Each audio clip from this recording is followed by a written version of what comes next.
성도 여러분 안녕하십니까? 성남중앙교회 화요 성경 연구 모임 기록되었을 때 책자로 함께 말씀을 연구하는 16번째 시간입니다. 이 기록되었을 때 이 책자는요, 올해 우리 성남중앙교회에서 소그룹반 교재로 선택한 책자입니다. 선교부와 목회부에서 이 책자를 선택을 했고요. 합해서 이것을 총천연색으로 이렇게 10,000원 정가라고 하는 그 가격표를 붙여서 인쇄를 해 주었고, 그것을 교회에서 전액 부담해서 10,000원에 구입하진 않았습니다만 전액 부담해서 우리 성도님들께는 무상으로 다 이렇게 나누어 드렸습니다. 이 책자를 가지시고 여러분들도 이렇게 저처럼 성경 공부를 다른 사람들에게 알려주는 그러한 역사가 우리 교회에서 일어나게 되기를 간절히 바랍니다. 여러분, 예루살렘이라고 하는 도시의 이름을 들어보신 적이 있으십니까? 예루살렘은 이스라엘의 수도입니까? 이스라엘의 수도가 어딘지 인터넷에 검색하면은 나옵니다. 여러분, 예루살렘이라고 하는 그 단어의 뜻은요, 평화의 근원이다 라고 하는 뜻을 담고 있습니다. 이 평화의 도시, 평화의 마을 예루살렘은 참 이름과 반대되게도 지구상 다른 어떤 것보다 더 많은 전쟁의 역사를 가지고 있죠. 그래서 혹자는 평화의 마을이 아니라, 평화의 도시가 아니라 분쟁의 도시다. 어디가? 예루살렘이 그렇다라고 이야기를 합니다. 왜 그렇습니까? 수천 년 동안 이 예루살렘 장소를 차지하기 위한 수많은 전쟁이 있었기 때문입니다. 그리고 그건 지금 끝났습니까? 아닙니다. 오늘날도 여전히 예루살렘은 지구상에서 가장 불안한 장소 가운데 한 곳입니다. 이 예루살렘의 가장 큰 매력은요, 유대인과 무슬림이 모두 거룩하게 여기는 성전터에 있습니다. 이곳은 솔로몬이 위대한 성전을 세웠다가 후에 바벨론 왕 느부갓네살에 의해 파괴되었던 장소이기도 합니다. 그리고 동일한 곳에 다시 세워진 헤롯 성전도 로마군에 의해서 기원 후 70년에 파괴되었지요.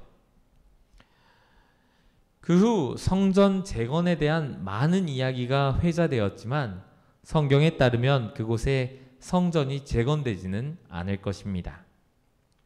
고대의 성막 또는 성소라고 불렸던 그 성전의 목적은 무엇이었을까요? 모든 상징과 의식은 무엇을 의미했을까요? 또한 고대 하나님의 백성을 위해 성전에서 사역하였던 대제사장처럼 오늘날 하나님 앞에서 누가 우리를 대변하고 계실까요? 오늘은 이러한 질문들을 가지고 성소 구원의 청사진이라는 제목으로 말씀을 연구해 보겠습니다. 여러분, 유대인의 성소의 주 목적이 무엇인 줄 아십니까?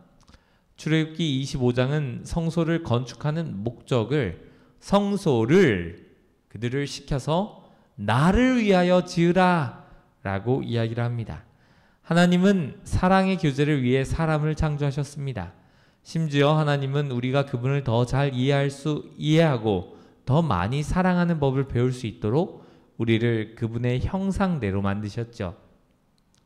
그러나 인류의 시조인 아담과 하와가 죄를 짓게 되면서 하나님과 인간 사이의 관계가 단절되었습니다. 결국 죄는 인류와 하나님 사이에 장벽을 세우고 말았죠. 성소는 하나님께서 그분의 백성과 다시 함께 살 수 있는 그 수단을 제공하는 그러한 장소입니다. 하나님은 영원히 성소에 계실 것이었습니다. 이렇게 하여 하나님은 그의 백성이 가는 곳이면 어디든지 함께 하시고 그들을 인도하시고 돕고 보호해 주시겠다라고 말씀하셨죠. 그래서 성소를 그들을 시켜줄 때 누구를 위하여 지으라? 나를 위하여 지으라 라고 성경에 말씀하고 계신 겁니다. 그리고 이 성소의 상징과 봉사는 사랑의 하나님을 더 잘 이해하고 알도록 도와주었습니다. 그러면 하나님은 성소와 그 봉사를 통해 백성들에게 무엇을 보여주셨나요? 성소는 하나님의 구원의 계획을 보여주기 위하여 고안된 3차원적인 장소였습니다. 성소는 성경 전체에 걸쳐서 언급되거나 암시되어 있으며 다양한 상징과 의식을 포함하고 있습니다. 또한 성소는 완전한 복음을 상세하게 보여주고 있습니다. 심판과 자비의 하나님을 보여주며 하나님께서 궁극적으로 어떻게 죄의 문제를 해결하실 것인지 알려주고 있는 것이죠. 다니엘서와 요한계시록에 언급된 그 많은 예언은 성소에 기초하고 있습니다. 사실 성소와 그 봉사는 요한계시록에서 여러 차례 언급되고 암시되어 있습니다. 성경에서 이 성소의 주제보다 더 중요한 주제를 찾기는 어려울 것입니다. 그렇다면 이 성소의 주요 가르침은 무엇입니까? 성소의 봉사의 기초는 동물의 희생 제사였습니다. 피 흘림이 이 성소의 그 가장 기초되는 것이죠. 왜 그렇습니까? 왜 이 가슴 아픈 의식이 있어야 되는 것입니까? 피 흘림 없이는 사함이 없다라고 하는 그러한 이유 때문입니다. 하나님께서는 이 가슴 아픈 의식을 통하여 용서를 얻고 죄로부터 정결케 되기 위하여 피 흘림이 필수적이다라는 사실을 알려주신 것이죠. 여러분, 피는 생명의 상징입니다. 죄에 대하여 승리하신 그리스도의 보혈만이 죄인에게 용서를 베풀 수 있는데 바로 예수님이 세상 죄를 지고 가는 하나님의 어린 양이시다라는 것이죠. 성소 봉사를 통하여 하나님은 그 죄의 대가를 보여주셨습니다. 희생제물인 그 동물의 피, 그 동물의 죽음을 통해 하나님은 위대한 희생제물이자 구세주요 대속물이신 예수 그리스도를 가리키셨습니다. 여러분, 이 성소는 누가 지었습니까? 모세가 지었습니다. 그렇다면 이 모세는 성소 건축 계획을 어디서 얻었을까요? 모세가 성소를 지을 때 그는 하나님께서 주신 설계도를 따랐습니다. 출애굽기 25장은 말합니다. 무릇 내가 내게 보이는 모양대로 장막을 짓고 기구들도 그 모양을 따라 지을지니라. 성소는 하나님께서 직접 꼼꼼하게 설계하셨고 모든 상징과 의식은 중요한 의미를 지니고 있었습니다. 모세의 성소는 유대인들이 광야를 다니면서 설치할 수 있도록 이동식 천막 같은 구조로 만들어졌습니다. 성소는 아카시아 나무, 염소 털, 동물 가죽 그리고 금과 은과 같은 귀금속 등 다양한 재료로 만들어졌습니다. 성소는 이렇게 지어진 성소는 세 개의 영역으로 구분되죠. 그것은 바로 뜰과 성소와 지성소입니다. 뜰은 약 46m, 23m 거기고요. 그리고 성소는 9m, 4.6m, 지성소는 4.6m, 4.6m. 성소 안에 지성소가 포함되어져 있는 그러한 모양 되겠습니다. 여러분, 뜰은 성소 주변 경계를 두르고 있습니다. 성소로 들어간 입구는 한 곳뿐이었는데 앞쪽 휘장을 통해 들어갈 수 있습니다. 죄인이 희생제물인 동물을 끌고 성소 안으로 들어가기 위해서는 이 입구를 지나야만 했죠. 뜰 안에는 희생제물을 태우는 번제단이 있었습니다. 또한 성소에 들어가 봉사하기 전 제사장들이 손발을 씻기 위해 사용했던 물두멍이 그곳에 있었습니다. 여러분, 이 성소의 모습이 그림 그려지십니까? 이 성소 안에는 7촛대가 있는데요. 기름을 태워 끊임없이 비추고 있었습니다. 그리고 분향단에서도 계속해서 향이 타고 있었습니다. 탁자 위에 전설병이라고 불리는 납작한 빵 덩어리들이 있었습니다. 그리고 하나님께서 거하신 곳은 지성소였죠. 지성소 안에는 언약궤가 있었고요. 언약궤 위에는 순금으로 만들어진 두 천사가 서서 시은 자를 지켜보고 있었습니다. 언약궤 안에는 하나님이 친히 기록하신 하나님의 율법인 십계명이 있었지요. 여러분, 죄인이 성소에 양 한 마리를 끌고 갑니다. 그리고 입구를 통해 번제단으로 갑니다. 그리고 양의 머리에 손을 얹어놓고 자신이 지은 죄를 고백합니다. 이렇게 함으로 죄인은 자신의 죄를 양에게 상징적으로 전가하게 되었고 양은 죄인을 대신해서 죽었습니다. 하나님은 제사의 과정을 이렇게 의도적으로 어렵게 하셔서 그 의미를 깊이 새기도록 하셨습니다. 죄인은 양에게 죄를 전가한 후에 그 양을 직접 죽여야만 했지요. 제사장은 희생제물의 종류에 따라서 제물의 일부를 먹거나 성소 안에 피를 뿌렸습니다. 그렇게 하여 죄는 죄인에서 양으로 그 다음에 성소로 옮겨지게 되었습니다. 그리고 죄인은 죄의 형벌에서 자유롭게 되어 성소를 떠날 수 있었습니다. 여러분, 그렇다면 이 지상의 성소는 어떻게 만들어졌을까요? 제가 레위기 4장 33절을 알겠네요. 그 속죄제의 제물의 머리에 안수하고 번제물을 잡는 곳에서 속죄제물로 잡을 것이다. 그러니까 죄인은 그 양을 가지고 가서 이렇게 죄를 용서받는 그 단계를 거쳐야만 했습니다. 그렇다면 이러한 지상성소는 무엇을 따라 만들어진 것일까요? 히브리서 8장 1에서 2절을 보면 지상의 성소는 하늘 성소를 본떠 만들었다라는 것을 알게 됩니다. 모세가 지은 성소는 그림자로 하나님이 원래 지으신 성전을 예표하고 있는 것이죠. 히브리서의 말씀과 같이 하늘 성소에는 죄인들에게 구원을 베푸는 대제사장이 계십니다. 그분이 하늘에 계시기에 예루살렘에 새 성전이 세워질 필요가 없는 것이죠.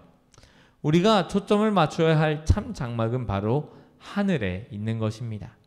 성경 마지막 예언에서 말하고 있는 성소는 지상 성소가 아닌 하늘에 있는 성소를 의미합니다. 그러면 예수님께서는 이 땅의 뜰에서 무엇을 하셨을까요?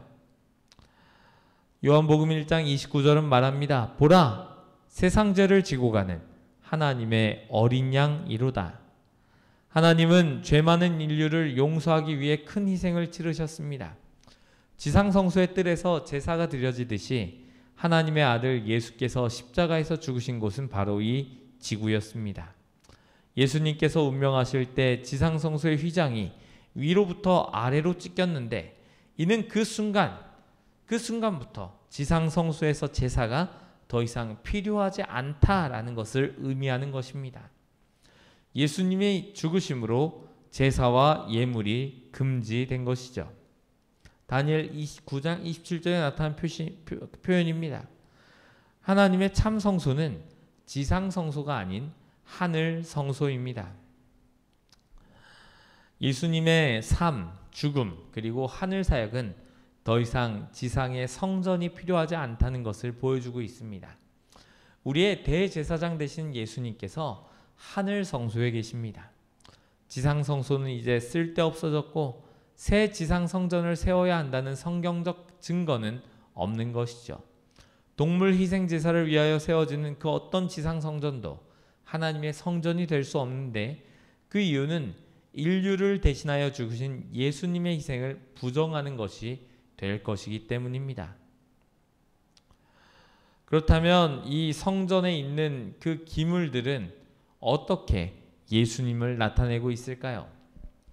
여러분, 이 성소에 나타난 그 사역, 뜰에 어린 양이 들어와 죽임을 당한 것이 예수님께서 죽임을 당하신다라는 것이라면 이 기물들도 다 뜻이 있습니다. 먼저 번제단입니다. 번제단은 갈보리에서 예수님의 희생을 보여줍니다. 물두멍은 생수이신 예수님을 보여줍니다. 촛대는 세상의 빛 되신 예수님을 보여줍니다. 진설한 병은 생명의 떡 되신 예수님을 보여주지요. 분향단은 성도의 기도와 합한 예수님의 의를 나타냅니다. 요한계시록 8장 3절에 나타나죠. 언약궤와 시은자는 죄인들에게 베푸신 하나님의 자비를 나타내고 있습니다. 여러분, 오늘날에도 여전히 모든 사람은 그들의 구원을 위한 하늘 대제사장이 필요합니다. 오늘날 저와 여러분을 위한 대제사장은 누구십니까? 성경은 디모데전서 2장 5절에 하나님과 사람 사이의 중보자도 한 분이라고 이야기를 하고 있고, 히브리서 4장 14절에 우리에게 큰 대제사장이 계시니 곧 승천하시니 곧 하나님의 아들 예수시라. 그 중보자가 바로 예수님이다 라고 이야기를 하고 있죠. 하늘 대제사장으로서 예수님은 무엇을 하고 계실까요? 그 예수님의 지금 대제사장으로서의 주된 역할은 우리의 삶에서 구원이 실현될 수 있도록 만드시는 것입니다. 갈보리 십자가가 구원 과정의 끝이 아니었던 것이죠. 우리를 위해 죽으신 어린 양이신 예수님께서 이제 우리의 대제사장으로서 우리를 위해서 일하고 계신 것입니다. 구약 성경에서 거룩하신 하나님 앞에 서서 하나님과 죄인의 중재자가 되었던 것은 제사장이었습니다. 이렇게 하여 죄인은 하나님께 끊임없이 나아갈 수 있었고, 하나님도 그분의 백성에게 계속해서 다가오실 수 있는 것입니다. 예수님께서 하늘로 올라가신 후에, 돌아가신 후에 우리에게 구원을 주시기 위해서 아버지 앞에서 중재자의 역할을 맡으셨습니다. 그렇게 하여 예수님은 연약한 인간과 영원하신 하나님 사이의 연결고리가 되신 것이죠. 예수님은 우리와 하나님과의 관계를 회복시키고 우리가 승리의 삶을 살 수 있도록 영적인 힘을 주시는 일을 하고 계십니다. 여러분, 그렇다면 대속죄일이라고 하는 말을 혹 들어보셨습니까? 욤키푸르, 이 대속죄일은 1년에 한 번 있는 날입니다. 이날은 대제사장이 지성소에 들어가는 유일한 날이었습니다. 심판의 날이자 회개의 그 엄숙한 시간이었고, 하나님과 그의 백성이 완전한 조화를 이루어야 하는 날이었습니다. 이 예식에 참여하기를 거부한 사람들은 하나님의 백성 가운데서 끊어질 것이었죠. 레위기 23장에 이 속죄일에 대한 이야기가 나옵니다. 여러분, 날마다 매일매일 제사장들은 희생제사를 드리고 죄를 성소로 옮겼습니다. 그렇게 대속죄일은 이 죄로 더럽혀진 성소를 정결하게 하는 날이었습니다. 선지자 다니엘은 하늘 성소가 언제 정결하게 될 것인지 예언하였습니다. 다니엘 8장 14절이죠. 예수님은 그 재림 전에 심판이 있을 것인데, 그때는 예수님께 온전히 굴복한 자들에겐 축복의 시간이 될 것이다 라고 하는 내용을 성경은 가르치고 있습니다. 여러분, 이 대제속죄일에 어떤 일이 행하여졌을까요? 죄의 완전한 그 제거를 상징하기 위해서 대속죄일에는 그 두 마리의 염소가 선택되었습니다. 한 마리는 여호와를 위한 염소입니다. 다른 한 마리는 사단을 위한 염소지요. 이 여호와를 위한 염소는 하나님의 백성을 위한 희생제물로 죽임을 당하고, 그리고 죽임을 당한 염소의 피는 대제사장이 취하여 지성소로 가져가 언약궤 위 씌운 자에 뿌렸습니다. 이것은 예수님의 피와 우리를 죄로부터 구원해 주시는 하나님의 자비를 예표하는 것입니다. 그리고 성소에 누적되어 있는 죄는 상징적으로 사단을 상징하는 염소, 아사셀 염소에게로 옮겨집니다. 이 아사셀 염소는 광야로 끌려가서 홀로 죽임을 맞이할 것인데, 이것은 최후의 심판 때에 사단이 그가 모든 인류에게 저지른 죄에 대한 형벌을 받게 될 것임을 나타내는 것이죠. 예수님께서 재림하시고 사탄은 1000년 동안 지구에 갇혀 있을 것입니다. 그리고 이 1000년의 기간이 끝나면 사단은 마침내 그 불못에서 죽게 될 것이고, 그리고 이 사단이 죽게 되면 어떻게 돼요? 죄가 끝나게 되는 것이죠. 여러분, 예수님을 완벽한 대제사장으로 만드는 것, 그것은 무엇입니까? 그러므로 그가 범사의 형제들과 같이 되심이 마땅하도다. 이는 하나님의 일에 자비롭고 신실한 대제사장이 되어 백성의 죄를 속량하려 하심이라. 여러분, 예수님께서는 성육신하셨습니다. 육신을 이루셨다는 것이죠. 육신을 이루셔서 똑같은 시험을 받으셨습니다. 죄의 유혹을 받으셨습니다. 예수님은 유혹을 받는 것이 어떤 것인지 알고 계시고, 그리고 우리가 이 죄의 문제, 우리가 씨름하고 있는 이 문제를 이해하고 계십니다. 그렇기에 우리가 죄를 고백할 때에 그분은 자비와 동정으로 우리를 대하여 주신 것이죠. 예수님은 유혹에 저항하셨고 완전히 죄가 없으신 삶을 사셨습니다. 예수님은 유혹을 이기는 승리의 삶을 사셨고 이제 우리를 돕기 위해 준비하고 계십니다. 여러분, 이 예수님을 완벽한 대제사장으로 만든 것, 그 무엇이라고요? 그 율법의 요구를 모두 완벽히 성취하신, 어떤 환경 가운데서도 우리와 똑같은 시험을 받는 가운데서도 우리의 죄된 삶을 그분은 완벽한 삶으로 대체하실 수 있는 것입니다. 그 결과 우리는 긍휼하심을 받고 때를 따라 돕는 은혜를 얻기 위하여 은혜의 보좌 앞에 담대히 나아갈지어다 라고 하는 말씀이 제시되었고 그렇게 할 수 있게 된 것이죠. 그뿐 아니라 예수님은 우리가 그분의 모본을 따르도록 도우시면서 그분의 능력을 통하여 죄로부터 자유로운 삶을 살 수 있도록 해 주시겠다라고 말씀하고 계십니다. 여러분, 우리가 기억해야 할 세 가지가 있습니다. 그것은 무엇입니까? 이 성소는 구원의 계획을 보여주고 있다는 것입니다. 이 성소는 하나님께서 죄의 문제를 어떻게 해결하시는지 설명하는 그러한 상징이라는 것이죠. 그리고 하늘 성소는 지금 예수님께서 우리의 구원을 위해서 지금도 일하고 계신 그러한 장소입니다. 하늘 성소에서 당신을 위하여 사역하고 계신 그 하늘 대제사장께서 당신에게 주시는 그 용서와 능력을 우리에게 허락해 주실 때에 이것을 우리 성도님들은 받으시겠습니까? 여러분, 이 하늘 성소에 우리를 봉사하신 예수님을 믿고 예수님의 봉사를 나의 것으로 받아들이는 그러한 모든 성남중앙교회 성도들 되시기를 간절히 바랍니다. 여러분, 이 성소에는 분명히 구원의 계획들이 나타나 있습니다. 성소는 하나님께서 죄의 문제를 어떻게 해결하시는지 분명히 우리에게 설명하고 있습니다. 오늘 이 설명을 통해서 한번 더 들으셨습니다. 여러분, 지금 예수님께서 어디 계시다고요? 제가 방금 전에 말씀드렸죠?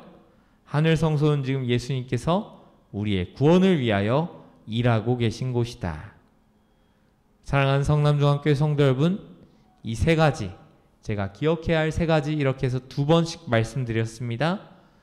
우리를 위하여 사역하고 계신 그 봉사, 그 용서, 우리에게 주어지는 하나님의 능력, 그들이 저와 여러분의 것이 되기를 간절히 바라면서 오늘 성소 구원의 청사진 시간을 마치도록 하겠습니다. 기도하시겠습니다. 사랑의 하나님 아버지, 예루살렘이 평화의 도시가 분쟁의 도시가 되어 우리 앞에 놓여져 있는 이 때에 우리가 서로 평화를 간구하고 그리고 예수님께서 주시는 그 평안을 찾는, 그리고 예수님께서 지금 나를 위하여 어떤 봉사를 하고 계신가 궁금해하는 마음 주시니 감사합니다. 예루살렘이 분쟁이 일어나는 이유 가운데 하나가 그곳에 그 모슬렘과 기독교인들과 유대인들의 성소가 있었던 자리이기 때문이다 라는 이야기를 나누었습니다. 그리고 이 성소는 더 이상 이 예루살렘에 있지 않고 하늘에 있는 성소가 우리에게 보여지고 있다라는 사실을 우리가 함께 연구하였습니다. 하나님께서 이 성소를 우리가 연구할 때마다 어떻게 죄인에게 구원이 선포되는지, 어떻게 죄인이 그 죄에서 용서받을 수 있는지 분명히 깨달아 알 수 있도록 능력 더하여 주시옵소서. 하나님께서 죄의 문제를 어떻게 해결하시는지 우리가 이해할 수 있도록 도와주시옵소서. 그리고 나를 위해 십자가에서 피 흘려 돌아가신 예수님께서 지금도 하늘 성소에서 우리를 위해서 일하고 계시다는 사실을 깨달아 알 수 있도록 도와주시옵소서. 이제 우리가 한 주간을 살아갈 때 예수님께서 오늘도 나를 위하여 봉사하시는 그 용서의 능력을 수락하고 그 용서의 능력을 체험하고 그 용서의 능력으로 다른 사람을 사랑하며 살아가는 성남중앙교회 성도들 되도록 도와주시기를 예수님의 이름으로 기도합니다. 아멘.